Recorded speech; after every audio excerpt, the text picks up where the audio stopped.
Eläindokumentti, kausi 2, jakso 1. Tämä perustuu lyhyesti kerrottuna.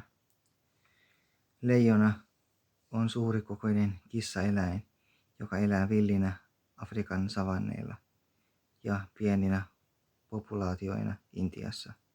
Leijonat ovat petoeläimiä, jotka saalistavat ja elävät ryhminä. Leijonalaumaa johtaa uros, mutta yleensä naaraat hoitavat kevytrakeisempia töitä, kuten metsästyksen.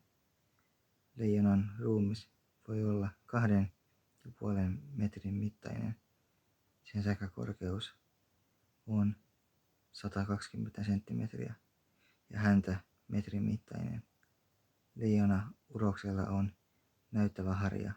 Leijonan levinneisyysalue ja kanta ovat supistuneet voimakkaasti ja laji on nykyisin vaarantunut.